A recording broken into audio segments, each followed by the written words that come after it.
Hi again. Hello, everyone. everybody. Now it's time to pick a topic, but welcome back to our YouTube channel. And let's see what's today's topic. I always say hi again after the camera. Not after, before the camera actually starts. Okay, so it says, as a student who wants to stay in Canada, when should you start the immigration process? Since I'm the most recent student or coming to Canada, I would say start your process even before you finish college. So you have 1 year work permits and 3 year work permits. If you go to school for 1 year, you will get the 1 year work permit. If you go to school for 2 years and above, you'll get the 3 year work permit, right? But what has happened is that there were so many changes. So it's like immigration up and down, and you don't really know like what to start with. So, as my previous video would have said, it's best to speak to somebody who is knowledgeable of these things, whereby they would tell you, okay, well you have to do, so you have to do like the English exam. You got to do, what else exams you gotta do? You gotta just do English exam. English exam. The CELPIT exam, or either CELPIT or ELTS. Then you gotta start gathering your information, and when you finish college now, you make sure you have your certificates and everything, and then just submit it to immigration. But I would say start before you graduate, so that when you graduate now, you will send in your application as soon as you graduate, and then the process will start. Anything to add? So, what I would say for anyone who wants to be a student here in Canada, I would say even before you go to school, I would say do your research. Yeah. It's always important to do your research. You wanna, the same way you research, the school you wanna go to. You research the country you're immigrating to, the lifestyles, the way of life. The people, the food, whatever. You do your research so you're prepared, right? So I think it's very important to read, to go on the immigration website, to just familiarize yourself with that website. It's www.cac.gc.ca,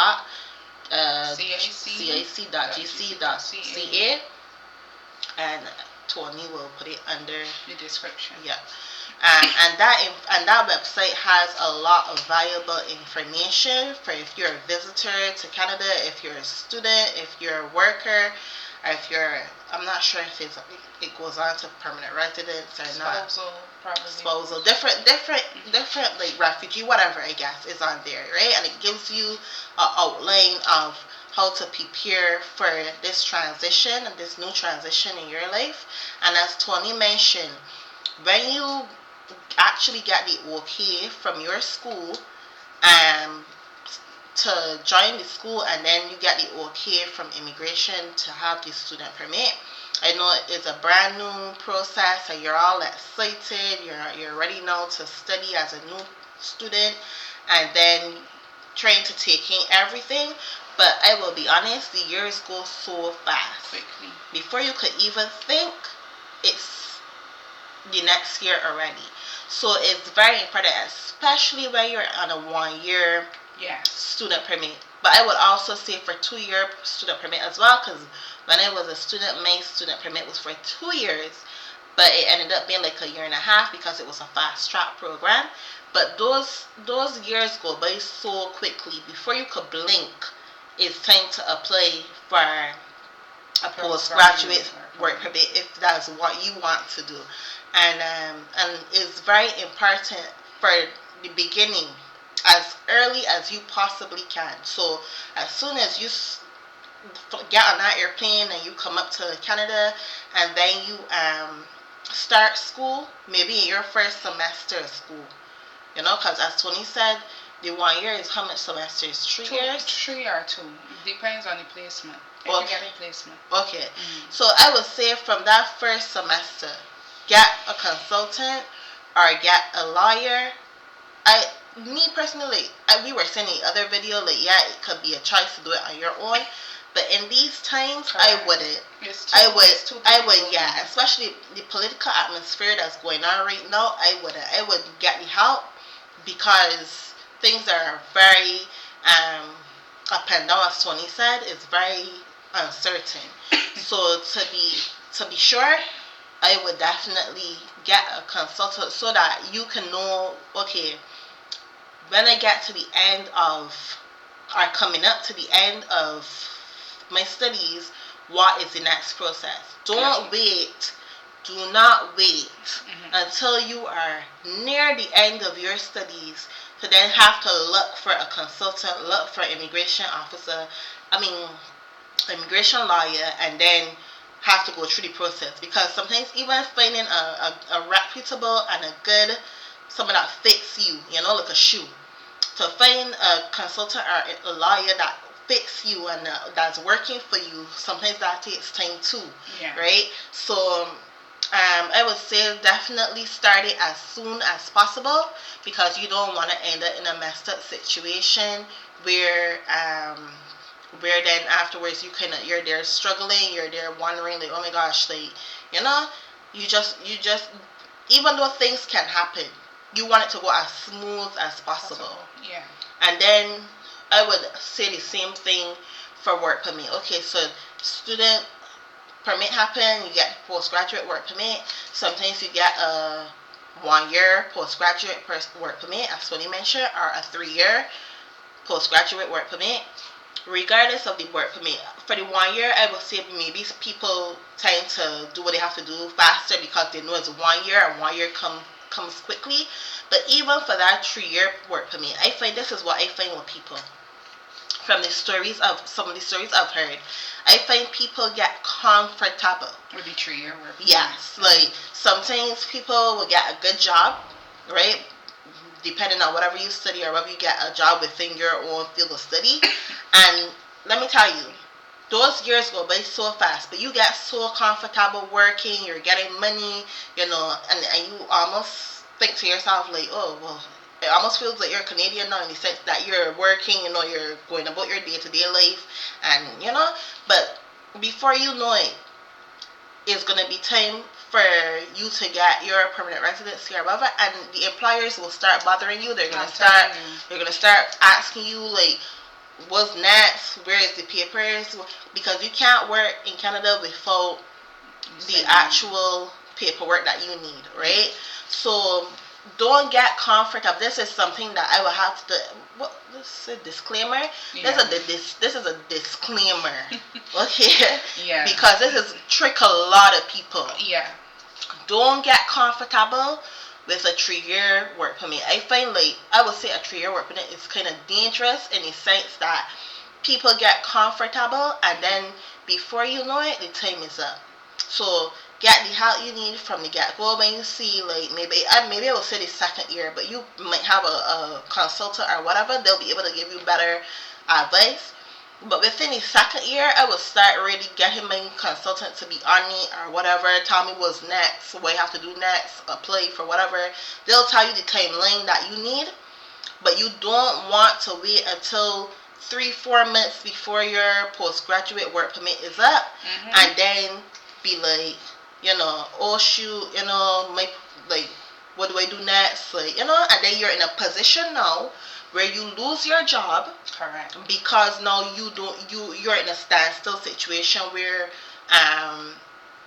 you're now in the pool waiting for a permanent residency, and you have to what was I gonna say? You're in the pool and you basically have to, like, gotta wait. Yeah, you're waiting, Jobless. You're stagnant. Yeah. And you can't leave the country, but you can't work. Yeah, you can't work. Because you don't have the paperwork to show you. I remember back in the day, when you're in that position where you're waiting on an answer from immigration, and but your work permit is out, because I was in a position similar to that, right? There was paperwork that said you could work until you get an answer from immigration. But I'm not quite sure if that is still valid, if that's still going on right now. So tell them the year that was in like what year? 2018. So, okay. I think it was in 2018 or something like that. Either 2018 or 2019. Possibly 2018 though. Where I was waiting in the pool for my permanent residency, but my extended work permit was coming to the point where it was ending, and so I was about to get another work permit, but I was able to get a paper where I was able to show my employer that I could still work despite the fact that I was waiting for an answer, right? But I don't know if that's still something that's happening today where you could get the paper that you could work while waiting for an answer from immigration, whether acceptance or denial. So just to avoid all of that, just make sure you're on it before the time comes for you to take. What I would like to say too is the 1 year work permit, it has an advantage and a disadvantage. The advantage is that it will cause you to work quickly. Because Shanita said the 3 year gonna make you feel like lazy. Like if I had to get 3 year work permit, well, my immigration consultant was good, but on a regular, and I was doing this myself, I probably would have waited for almost like on the 3rd year. Right. Which is what most people do. Yeah. But there was, when I was, this was back in 23.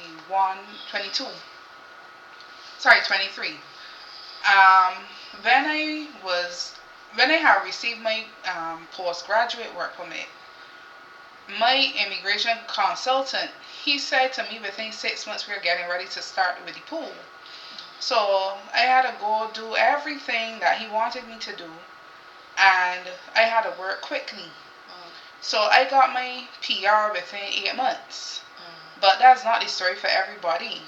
At the end of the day, at the time, my job is an essential job, and that's what immigration was really focusing on back then in 2023 due to the COVID-19. So I'm not saying that it's going to happen for you guys, because some people take longer, some people take shorter. But the reality is you have to step on it. Even the immigration website, as far as I know, they said once you have your permit for 6 months and you show that you work and everything, you can start your application, even if you're 1 year work permit or a 3 year work permit. But I wouldn't go so far even to say about 2 years. Just do it right away, so that when you're done, you're done. Because right now I don't have any worries, any issues right now, because I'm a PR. I started early. So as Shanita said, disclaimer, start early. Make sure you do all of your tests that you have to do. The English test. English test is not really easy. And English is my first language. So you will know. And Shanita too had little issues with her testing as well. It's not easy, but just study for it. Go and do it. Make sure you pass. And just get to work. Because let me tell you something. If you think a year is going fast, 3 years is going hard. hard. I'm so serious. We laughing, right? But I'm serious. 3 years is going real fast. Before you blink, 3 years be gone. So I was here almost 4 years. I could remember when it came up. So the year's just running. So just as we said, disclaimer, try to apply as fast as you can. Get into the pool. At some point the numbers will drop or your number will increase. So but something else that I would have to say too in terms of timing, I think it's always important again to have a consultant or someone that's professional, because you have to do it like the right timing. Even though we're saying do things early, my thing is more so contact your consultant early. They will tell you the specific timings that you need, because even Tony was talking just now about the English test, the medicals and all this stuff, the fingerprints for some people, whatever. The thing is, these are done at a specific time, because you don't want to do these things too early either. Because what happens when you do this too early is that then the time it expires before the timing. And sometimes, unfortunately, things don't work the way you want it to work, and time is extended. Sometimes immigration have a lot of backed up cases, and your case might be called, even later down or whatever. And then let's say you did your English test, but because you've done it like a good 3 years, whatever the time period is, it has expired, and you got to do it over again. Same thing for fingerprints. It might be expired, you got to do it over again, right? Same thing for medicals. So the best thing, for my best advice would be for you to get a professional who can then tell you the specific things to apply for your situation, whether it's that is to get into the pool or whatever it is. Then they will tell you when is the correct time to get um your the English test, whether it's SALPIT or IELTS, or when is the right time to get your medicals, when is the right time to get your fingerprints. And the thing about the medicals is that it's not just that you're going to do any doctor. They have specific doctors that you have to go to get these medicals done. Each area have their own specific immigration medical place that you have to go get your medicals done at. So all these things is just a time thing. You don't want to wait too late, but you don't want to do certain things too early, which is why it's important to read up everything that you need to read it if you're doing the process yourself. Right. And if you're doing it, but I believe that it's better to get the professional help, and if that's what you're going to do, they will let you know, because that's their job. Their job is to tell you what to do, right? So that having a consultant kind of takes the headache away from you. Exactly. The only thing you have to do is pay, right? You give them your information, but then you pay them, and they take all the headache away from you. They know where you have to do this, where you have to do this, where you have to do this. They'll just tell you, all right, you got to go for your medicals now. You know what I mean? So that is why I say, personally, for me, I believe that the consultant would be the better thing. But you don't want to go too early or too late. What I want to add, I want to make a correction from Shanita. As of, I think, 2023, whenever you do your medicals will not expire anymore. Oh, okay. So if you do it like how I did mine back in, I think I did mine in 2022. I didn't have to go back. Usually the medicals will last for a year. But now, they said that they knew that that's taking like a lot of money from people. Because people is going to do medicals for different reasons. They said that they would just keep that one medical that you have during the time period for your application. Yeah. Okay, interesting. So that's good. That's good news. Because like Tony said, medicals, it can cause a bit for people, especially in these hard economic times. Yeah. So, yeah, that's basically it for our question. What's the question again? Let me just hold it. That's so pretty. I just want to make sure we kind of covered everything on this question. Right, basically we covered it. So, again, just to recap, as a student, we went on to talk about work permits and stuff, but as a student, just to recap, if you have a 1 year, 2 year, whatever your student permit is, from the very beginning, I would get somebody from semester 1, number 1, just so that I know, even if I don't have to apply yet because I have a 3-year student permit. Like some people in university is there for 3-4 years or whatever.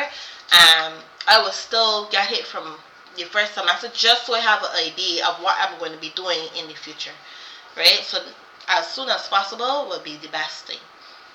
Yes. So thank you all. Thank you very much for listening to us, and listening to us sometimes repeat certain points because at times we were kind of repetitive. But I thank you anyway for listening, and if you have any questions, you can always comment, and subscribe. Yeah. So please have a good day, everyone. Bye. Bye.